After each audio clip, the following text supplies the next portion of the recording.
Minister Modi, in fact, an Indian Prime Minister, head of government, is traveling to New Zealand after 40 years. What is the significance of it, and why do you think it took 4 decades for this bilateral association relationship to grow further?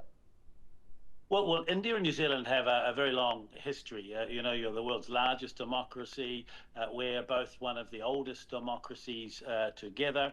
And ultimately, there have always been very good links. But for a period of time, it wasn't as obvious. And so when we came to government, we said that our relationship with India would be a strategic priority for our government. And you've seen many visits to India. As I said, I've been there 8 times now. Many of my ministerial colleagues have been there. The Foreign Minister has visited twice, I think.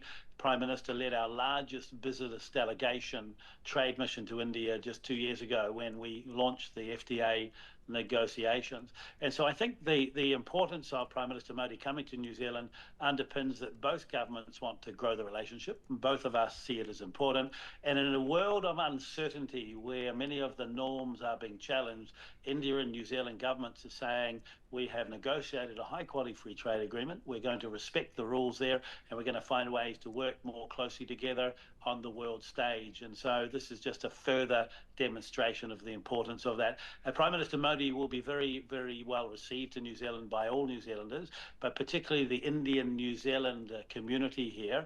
It is our 3rd largest ethnic group in New Zealand now, and there is going to be a very, very big celebration and public event. I'm looking forward to going along to it. Almost everybody I meet wants to come along. The numbers are, don't allow that to happen.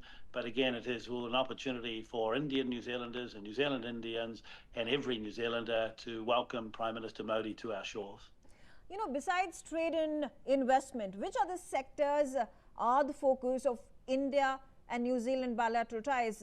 Are there any conversations happening that revolve around energy and critical minerals? Yes, there's a number of areas around energy, around meeting climate change obligations. How can we do that without harming businesses and putting up a cost? A lot of the people-to-people links, we're starting to look at ways through, there could be defence cooperation. New Zealand has the ability, many countries of the world come here to make their films.